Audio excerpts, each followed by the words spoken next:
The shocking reason for the Flames blockbuster trade. It's not every single day that you see a team trade away arguably their very best player. Welcome to Flames Digest. I'm Mark Griffith. If you're a Flames fan and you like what you see, make sure you subscribe for all of the latest Flames news, updates, and rumors. But I gotta say, good morning, Flames fans. Finally, there's some hope within the franchise, within the organization, because it is quite shocking, to be honest. But the main shocking reason behind this blockbuster trade is, of course, to buy into the rebuild. Finally, it seems like it's been years, decades really, that the Flames have actually bought into a full rebuild. It looks as though Elias Lindholm is just the first step, but it's a very, very necessary step. Craig Conroy finally has the nuts to do something that Brad Treliving never wanted to do. Treliving made some great teams. He made some great moves that made the Flames somewhat contenders. Obviously, winning a series a few years ago against Dallas and then getting smoked by Edmonton, that was no fun. But it never quite got us over the hump. The Flames need a full rebuild, which I don't even think I've seen in my lifetime, really. The Flames obviously were really bad in the early 2010s, but never quite fully committed to a full rebuild. Never were even close to getting the first overall pick kind of thing. So it's so nice to see. And with Lindholm gone, really, this is how our forwards are now. Look at the years remaining of the forwards left. There's really only two, maybe three guys you could say the Flames are actually long-term committed to. Obviously, Huberdeau, he's stuck here, whether he likes it or not. He's stuck here for a long time. Kadri signed to a big contract. That'll see him almost go all the way up to the 2030s. And then you could argue Blake Coleman, 4 years, which means this year and 3 past that, he's still here. So with Lindholm gone, obviously Lindholm was going to be a free agent. That's the reason why he's gone. It's super interesting that we really only have a few forwards left that are going to be on the team for long term, you could say, or the Flames are actually committing to. You look at the rest of those guys, I'll bring that graphic back up. There's a few guys on there that we could see go before the trade deadline as well this year. I mean, I don't think Martin Pospisil will go. I know Flames fans, I know we love him. He brings such an edge to the game that the Flames really need, and it seems like the Flames actually play better with him in the lineup. When he came back from that injury recently, he was clearly a force. AJ Greer, could he be on the go? Definitely a potential.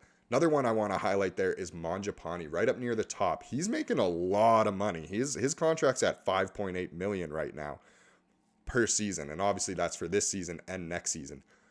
But could a team be desperate enough to need that secondary scoring where they'd want to pick up a Mangiapane?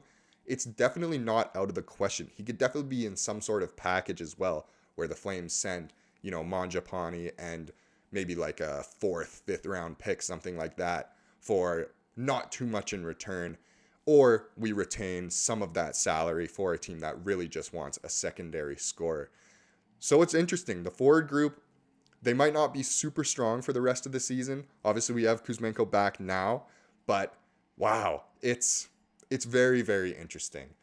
So the next reason, of course, that I think is super big news now that Lindholm is gone is, of course, Hanifin and Tanev. So there are other two stud players. They're really good on defense, but there are upcoming free agents. And it was known before the season, did they want to be here? Where are they going to go? That kind of thing. It certainly seemed like Hanifin was going to be on the go no matter what. Now Tanev is probably our most valuable piece left. So here are our defensemen, remaining years. Really, once again, the only guy long-term that the Flames have is Weegar. Just like Huberdeau, he's here, whether he likes it or not, came over in that trade and signed super long contracts that are expensive as well. So they'll be here no matter what. 2 stars there, Hanifin and Tanev. Obviously, they're unrestricted free agents at the end of the year. In the summer, they can sign anywhere they want. I think they'll both be gone out of Calgary, and will they, once the season's over, will they sign back in Calgary? I really don't think so. That just seems super out of the question to me. I can't imagine it'll happen. But a thing that is also totally not out of the question and could be huge for the Flames, it'd be a bigger breaking news story than the Lindholm trade, would be what if these two went as a package deal? Clearly, they've shown they can play together. They have great chemistry. They can chip in offensively with Hanifin going up and Tanev obviously staying more at home. But they're great in the defensive end. Tanev can get the puck out easily. They just bounce off each other so well. They seem to have eyes at the back of their heads when they play together. So that could be a very, very interesting deal if they go as a package. A comparison I'd like to make, they didn't leave Calgary as a package at all, but a comparison that could be made is like a TJ Brodie and Mark Giordano in Toronto. Now, obviously, they both together had some great seasons in Calgary. Gio won the Norris with Brodie as his main D partner. They had some fantastic seasons where they pushed the Flames to the top of the Pacific standings, and a year where, won a playoff series and all that. So could Hanifin and Tanev, who also have playoff experience playing together, could they go off as a deal? Now, obviously, the Flames would need a boatload in return for both of them going to one team. And is there a single team I can think of that would need both of them? I think there's a lot of teams that would like to have them, but necessarily need them and give up pretty much their future for these guys. I don't know, but it would be super, super exciting if that were to happen. Another thing that I just want to look at is a couple days ago, I actually made a video where I discussed where Tanev could go. Just Tanev, not Hanifin. And it was funny because I actually said that Vancouver could be one of those teams. Would he go back to Vancouver? And I don't know. I really hope that doesn't happen now. If the Canucks just steal all the Flames players, I don't like that at all. That's not fair. But I still think Tanev could go to any of those Eastern Conference teams that are contenders or want to make a push for the playoffs. I think he'd be a great fit in Florida. They would love to have just another great defenseman for another long playoff push. Tampa, they want to get back to the finals after missing out last year, but making it the 3 previous years. They'd love a Tanev. Imagine him playing like with Hedman or something. The other team would never score. So that could definitely be seen. The Leafs, they're always in pretty much every single trade rumor because it seems like they just always need something when it comes to the trade deadline. And it's always seems to be defense. They would love a Tanev. Can they afford him? I really don't think so, unless Brad can really, I guess, just swindle his old organization and get something going there. Brad is in Tree Living, of course. So I don't know about that.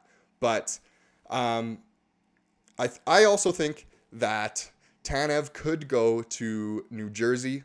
They need to let pucks not enter their net. Tanev, definitely good for that. He can block shots. He doesn't give the puck away. That kind of thing. So I think if the Flames really are to buy into this rebuild, Tanev's gone, Hanifin's gone, and I think it'll happen sooner than later. We're into February now. It's fantastic. February, there's hope. There's hope that the Flames' whole organization can go in the right direction. But I just think they're going to be gone before March 8th. That's the deadline. Today's February 1st. I think by a couple weeks, let's call it by Valentine's Day, they'll both be elsewhere. And that'll be fantastic for us. We can let the young guys play, get their experience. And then the Flames can maybe contend earlier than in 5 years. Committing to a 5-year rebuild, that's long. You look at some of the teams that have been doing that, it doesn't always work out. Look at Buffalo. They've been in a 10, 15-year rebuild now? That's not what we want as Flames fans. We'd like a shorter term one, but I think just really buying into a real rebuild. And I think it's going to happen now that Lindholm's gone. And it's fantastic news. Honestly, it's fantastic news. The last reason why I think this blockbuster was made was to do your dude a solid. And by our dude, of course, I am talking about Elias Lindholm, the main man gone. So doing him a solid, getting him on a good team, a team where he'll fit in perfectly. And it's not great that it's one of our biggest rivals, but honestly, it's great for him. He did so much here in this organization over the last few years, ever since he came over from Carolina with Hanifin. And this might not be what we wanted to see. Look at him in Vancouver colors. It's never great to see pretty much your best guy in your rival's colors. Doesn't look as good in blue as he did in red and yellow, but it's doing him a solid. They're top of the standings. They're playing incredible. I think his numbers will skyrocket for the rest of the year. Don't be surprised if he gets like 50 plus points in the remaining games of the season. Don't be surprised at all. Obviously, it depends who he plays with, but it seems like in Vancouver right now, no matter who is playing with who, they're producing. So Conroy definitely did Lindholm a solid there. I hope Lindholm's happy. I'm sure he'll have nothing but love for the Flames organization. He'll definitely get a standing ovation when he comes home. A good tribute video, all of that. It won't be like Gaudreau where he just gets booed like crazy because, let's face it, Gaudreau wasn't transparent with us. He made it seem like he might re-sign and then signed in Columbus for less money, and now Columbus is even worse than Calgary. So the boos are definitely, they're valid. They're very valid. Lindholm, complete opposite.